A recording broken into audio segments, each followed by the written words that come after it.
Yeah, you can make something entertaining and watchable out of this, right? Hello, Twopendium. Yes, the Twopendium, my second channel, is somewhat back from the dead with a slow trickle of actual content for here. So over on Patreon, I recently added a new reward, which was a Q&A based reward. So people who pledge there can ask me questions, and then I will answer them in the Q&A styly. But the actual answers video is public for everyone. But if you want to be able to ask questions for these things, check a link to my Patreon. I pointed there. I don't know if a link will be there. It might be down there. It could be anywhere. But there will be a link somewhere. I've got the wonderful Liz here with me. You can hear her crystal clear because we're also testing up some new mics today. So Liz actually has her own mic as well. Say some words. Conspicuous. Oh. Elephantitis. Yeah, that's nice. A lot of syllables. Good, I like that. Okay. Croquembouche is my favourite. That's great. It's my go-to word. That's the best challenge from MasterChef Australia. Is the croquembouche. Yeah, it was like one of the finale dishes in season 1. I can picture you editing clips in right now to this video. Okay, this is going off tangent very quickly. Very quickly. But MasterChef Australia is the best MasterChef, and I will die on that hill. This is the important info you came to this video. Yeah, this is why everyone clicked on the video. Did anyone in the Q&A ask, like, what's Liz's favourite series of MasterChef? Is that one of the questions? No, there were sadly very few questions about me and my life in general for some reason. It's almost like they didn't come here for that. But Liz is going to hit me with some questions. How did you find your way into nerdcore and thus your path to becoming a performer in the genre? How did I get into nerdcore? Good question. A question I have answered already, but waffled too much. I'm going to try and answer more concisely. yeah, that's good. That's a good way to keep the edit down. Yeah. When I was a kid, teenager in college, whatever, I used to think that rap was all just about girls and money and bling and cars and violence and the very stereotypical view of rap.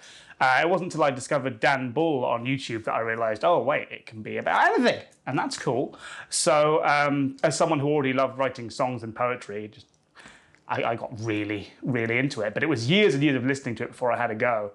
And that went pretty well. I did a couple.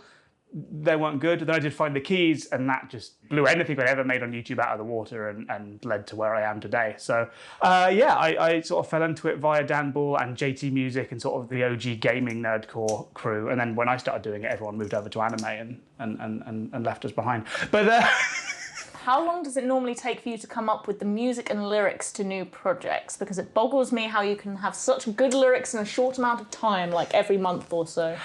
Well, music and lyrics, obviously two very separate things. Common misconception about me and my work is that I make the music. I do credit who makes the music in every song, but a lot of people just don't read credits. Yeah, so I'm a lyricist and a performer.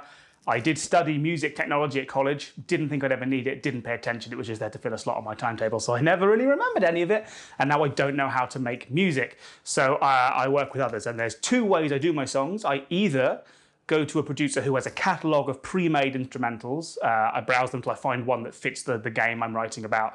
I buy a lease to use it, so I don't own it, but I have a license to use it for my music, and then I will send it off to my producer Oxygen, who I work with all the time, and he will remix it a bit and recut it to fit my lyrics. The other way is if it's a bigger project with a bigger budget about a bigger game, I will have Oxygen compose something for me from scratch, and for that I will normally maybe find a temporary beat that's the right speed and the right key, write to that and say, hey, can you make something that these lyrics would also fit to? So that's how the music side of things happens. Lyrically, it really varies. Typically I write a song over the course of 4 or 5 sessions, but sometimes it's longer. The fastest I ever wrote a song was Vending Machine of Love, which I wrote in one frenzied overnight session. The idea just came to me and I started at writing about 8 p.m. and finished about 6 a.m. Some songs have taken me months of sessions to write. Sometimes I'll sit there all night and I'll get like 8 lines. I'll get like a stanza or 2. It's because I really like to focus on every syllable being like a really intricate rhyme scheme and things, which is a very slow way of writing. Like I know people who can write, like Dan Bull, for example, when we write together, he's the opposite of me. He will write pages and pages of lyrics super quickly, and then he will get rid of 90% of them and just carve it down to the best bits. I only write the stuff I use for the most part, but I spent ages doing it, so I really slowly work through a song, and it often takes me days and days, if not weeks, to write. So how do you structure your time to make sure you're keeping up on projects? Basically, how do you keep your life balanced while putting out such amazing work month to month? Ah.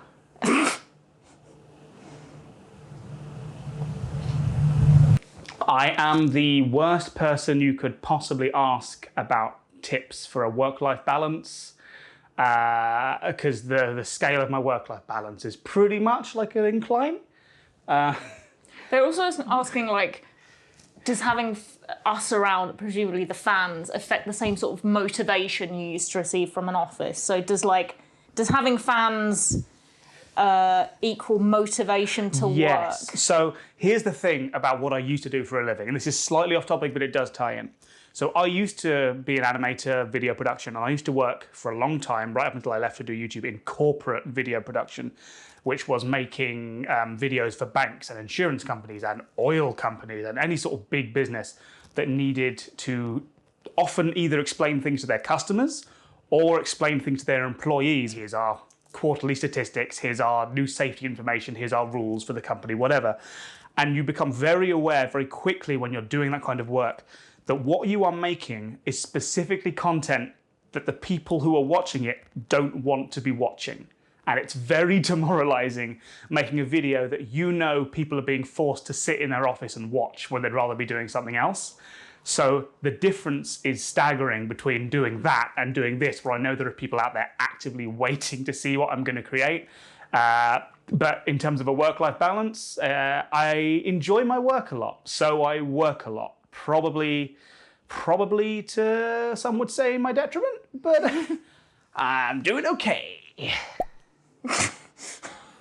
What was the set list going to be for the recent con that you ultimately couldn't attend? Okay, so to those who may not be in the know, Nerdcore PartyCon, NPC, is an American nerdcore convention / concert event that first started in Texas and then had one in Nashville.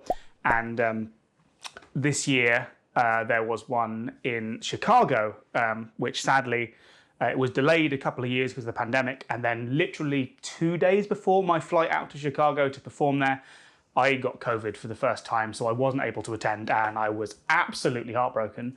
So if you'd like to know what songs I was going to perform, I had a 3-song set, and it was going to be Don't Let the Bellhops Bite, followed by Vending Machine of Love, followed by The Fine Print. So hopefully next time I'll get a chance to perform some of those then, but the set list may change for next time. Probably will. I've got some more songs now. Besides Bioshock, are there any games you want to make songs about but are waiting until you have the right resources / budget / time? So yeah, I get asked about doing a Bioshock song a lot. I've made it no secret that it is my favourite game franchise of all time. I get asked about a song a lot, and my response is always the same. I'll do it when I'm ready, because I want it to be the biggest video I've ever done. And when I first said that, I sort of set a budget in my mind for how much the biggest video I've ever done would cost.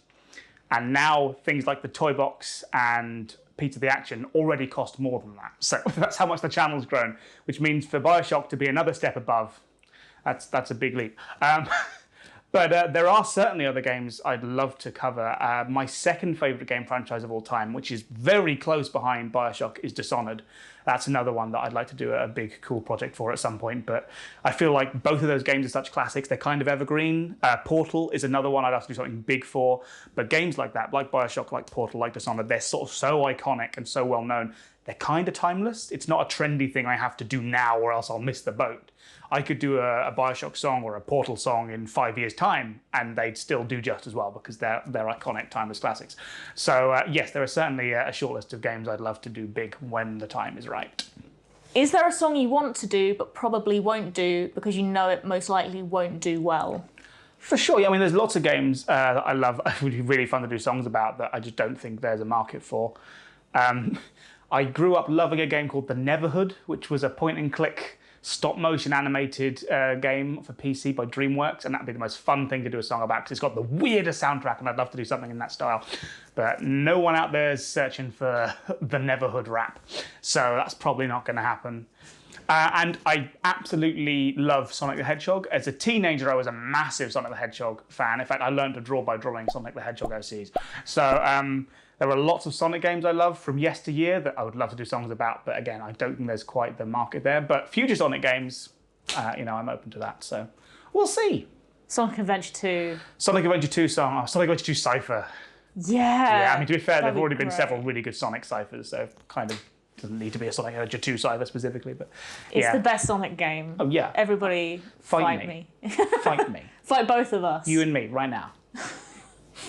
Are you planning on writing completely original songs, not based on any game or other IP, in your current style anytime soon? In my current style, that's a tricky one because my style tends to adapt very much to the source material and to a sound that I feel like fits the source material. So people ask me what my style is or what my genre is, and I honestly don't often know how to answer that question. I definitely want to make original music. It's something I want to find the time to do. It's just tricky finding the time because the current video productions are so time intensive. I do have a side project that I'm planning. It's not definitely going ahead, but I've had an idea for a side project that is sort of original, but also tied to a game IP tangentially. So take that as a teaser. But yes, I definitely want to. It's just when the time happens is a question. Would you ever consider compiling some of your songs into an album instead of having them all as singles? I'd love to have a vinyl of your music as well, but I fear the cost and effort to produce a vinyl are much higher than the demand.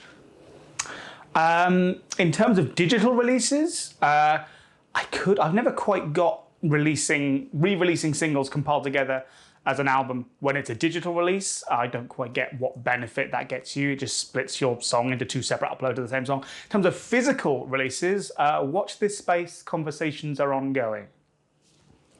How do finances work when you have guest vocalists, animators, or actors? Do they get a percentage for a certain number of days?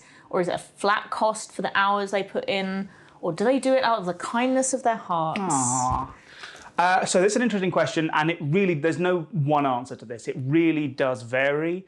When it comes to people like animators and creators who help make the videos, if I have a guest animator on, or if I hire someone to help build a set for a video, any sort of video production side of things, tends to be they just have a rate. They will say, here's how much it will cost you for me to animate a minute of your video, or for me to come and build this bit of your set, or for me to come and run the camera.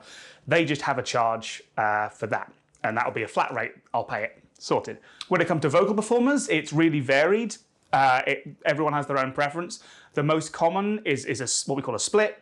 So on DistroKid, which is the service that we use, or most of us in this sphere use, to send music out to Spotify, iTunes, Amazon Music, all of those, there's like a central service. You send the song to that, they send it to all the others.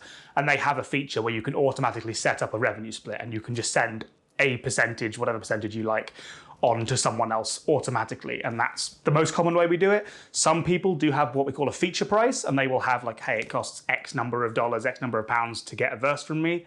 I work with people who work that way too. Sometimes there's a little column A, column B. Some people will take a lower feature price in exchange for a smaller percentage, like a bit of both. Sometimes people do just do it out of the kindness of their hearts, or just because they want to work with you. I always offer to pay people.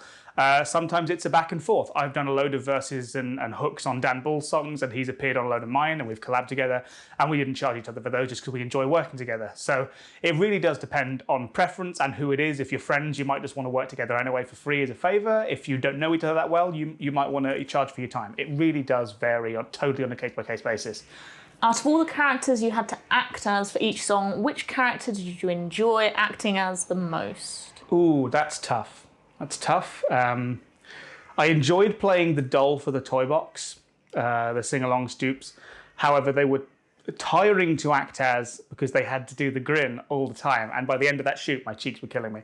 I really, really enjoyed Spamton. In terms of purely the acting, putting aside the discomfort of the makeup, Spamton was just a joy to perform as. Just completely mad and off the wall. As much as I love playing the smarmy business characters like the guy from the Fine Print or the Data Stream, Spamton was definitely the most fun to embody as an actor. Whoa, what a coinky-dink! Oh! The next question is, can you actually sing the Everybody's Gotta Have It portion of Ad Infinitum in one take? Possibly. I know, I did in the recording, it is 4 takes. It is because it's 4 stanzas, that bit. It is 4 sets of 4 lines. And I believe I recorded maybe I did them 8 lines at a time and sliced it in the middle. I can't quite remember. I can certainly have a go. Not from memory, but if I get the lyrics up on my phone, I can certainly do it. Or try and do it. But the fact is everybody's got to have it, Does it haven't really have it, you haven't really had it, couldn't hack it, and I haven't had it, and hasn't really got it, just No. The answer's no. Give me another take. I forgot to breathe in, so I was like, oh no, I'm running out of breath very quickly. No, sorry, it was one take only. Sorry, how do you go?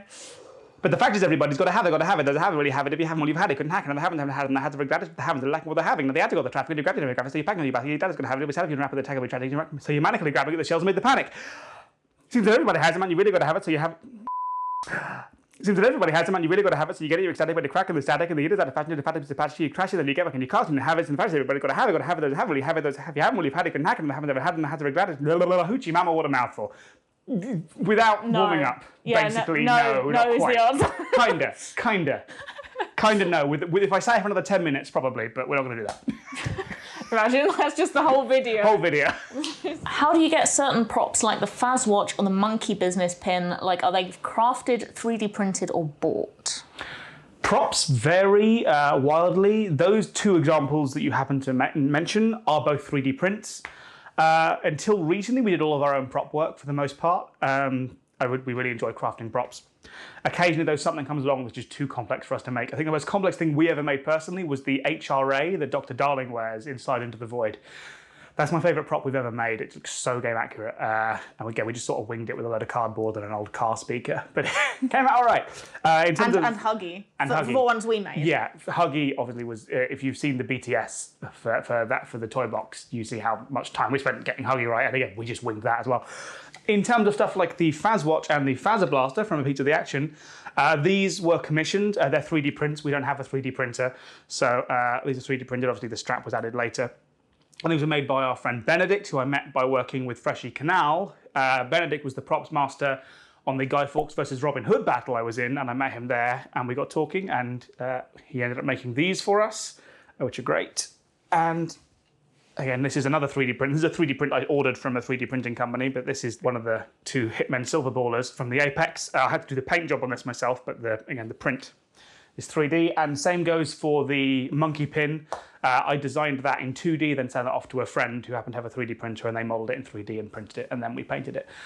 So those specific props, a lot of 3D printing, but it really does vary. We do a lot of making in-house as well. I can't read. Please send help directly to my eyes. Okay.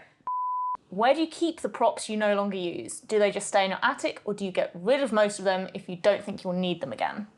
Okay, so we're actually in our attic right now. This office is an attic conversion. We have a dedicated storage space, but why tell you about it when I can show you? Hey, Greg. Hi, Greg. Thanks. I'll take it from here. Hi. Welcome to the Stupendium Props and Costume Archive. It's basically a room we've rented in the same building as the studio we film in to store stuff in, because we were storing stuff in the studio and videos kept being made and stuff kept accruing. So thank you to folks on Patreon for funding this room, because you do. This is a big room full of stuff from previous videos, just in case we need it again. Quite often, more and more, the more videos we make, the more we find ourselves dipping back into old props just for reuse purposes. So this side of the room is all shelves of crates. That side of the room is larger items we don't have room to put on shelves. Here is basically 4 or 5 years worth of video props for the most part in vaguely categorized boxes. For example, here is a box full of random shoes. This is the action box that is full of guns and med packs and body armor. This is the box full of glowing blue rocks. This box is for petals and crows. This one is just for vintage books. This box is my favorite. This is for buttons, buzzers, and bells. It's all just different buttons. It's the Among Us emergency meeting button, the bellhops hotel concierge button. This box here is all just treasure. And here's a bunch of other stuff. There's a bunch of large blocks here from Poppy Playtime, all the floor tiles from Poppy Playtime. This is where I keep electronics. So there's some little security monitors there from No One's Home, and that's a tape player from that as well. There's the barbecue from the Apex. And a whole bunch more tech, and then big boxes on the bottom of all sorts of things yet to be sorted. That box, I can see a lot of Fiend Like Me props in it. So yeah, lots of work to do. This is steadily being sorted. We got this place a few months ago, and every time we come in, we sort a bit more. There's still a lot to do, but it's a very useful space. Here is the funky suit from Losing My Patience. There's Red's jacket from Rogue's Gallery. This is the coat I wore for Shelter from the Storm. Here, most recent video we filmed here, there's the Satisfactory suit. And a whole bunch of other stuff. I think that turtle, oh, there we go, there's the bellhop's jacket. That turtleneck was from It's a Joy. That's the suit I wore for the Cluedo character in Chairman of the Board. So yeah, there's all sorts of stuff here, and including some crazy suits I bought because they were cheap and I've never found a use for. Yet. But one day, oh no, there's the Chairman of the Board jacket. There it is. Oh, the hanger's broken. There's the Chairman of the Board jacket. I wore that in the Cuphead video, I think. Oh, there's the Fallout 76 costume. So yeah, this is where all the props and costume go until they're no longer needed. We try and reuse as much as possible. Some things we do sell on, rarely, if we know there's like no need to ever have it again and it's a big, hard thing to keep, like furniture items and things. Sometimes things we build get deconstructed when there's no longer space to keep them anymore. But for the most part, anything small, like costume or smaller props, end up stored in here. So I hope that answers your question. Back to you, Greg. Wow, that's really interesting. Thanks, Greg. Wow. Well, I hope that was as interesting for you as it. I hope it is. I hope it's interesting. I hope that's interesting. Hope this whole video is interesting. Do you have any collections of things besides Bioshock-related items? Depends how you define collection. I definitely have a lot of nerdy stuff. In terms of stuff from one franchise, Bioshock was obviously the biggest. I have a bit of Dishonored stuff, but there's not a lot of Dishonored stuff available, so it's hard to have a big collection of Dishonored stuff. And I've recently gotten very much into Lego. I can't go past a Lego store without getting more Lego. So Bioshock's the main one, bit of Lego, and then a whole bunch of other nerdy stuff. Oh, and hats. A lot of hats. Haven't bought hats in years, but I went through a phase of collecting hats, and I accrued a lot of hats. You've seen in the video. You know the one I mean. It'll be a Q&A video, and the questions can be about anything. They can be about the channel, or it can be more general questions like, what's your favourite pasta shape? Okay, and the final question. Well, someone had to ask, favourite pasta shape? I like a linguine. It's like spaghetti, but with ambition. Is that a shape? Long is a shape. Long is a shape. Long and flat is a shape. Okay, but if you had to pick, like, you know, a shape, a small pasta that's not like a spaghetti, linguine, that sort Thomas the Tank Engine. I used to love that's what we had as kids. Yeah. It was Heinz Thomas the Tank Engine spaghetti. Yeah, or Scooby-Doo. We got Scooby-Doo quite a lot. Oh, no, we were a Thomas the Tank Engine household. Oh, wow, okay, we wouldn't have got along. So Montagues and Capulets. Yeah. Yeah, no, the twisty ones. Fusely. Like a Fusely. Yeah. If I had to pick a shape that wasn't a linguine, I'll take a Fusely. All the hottest goss here on the Stupendum Q&A. What they should be asking is which MasterChef series is the best one? Yeah, they should. And it's Australia. Well, they know the answer now, so they don't need to ask. Yeah, no, they don't need to ask. They've been informed. Yeah. Yeah, that is ridiculously good. Cool. Well, I think that just about wraps up all the questions we've got for this Q&A. If your question wasn't answered, I'm very sorry, but do feel free to ask it again or ask something else next time we do a Q&A post over on the Patreon. I hope you enjoyed watching it. Stay tuned to this channel for more stuff. I'm not quite sure what and when, but the goal is to get more stuff up on this channel going forwards because there's a lot of excess content being made for Patreon that we're going to start making public soon. So stay tuned for that. In the meantime, it's bye from me. Bye. I said it's bye from me. Oh, sorry. Okay. Ah, it's fine. No, it's fine. She ruined it. It's fine. Bye, everyone. Bye. Bye. Bye. Bye. Bye. Thanks for watching. Bye.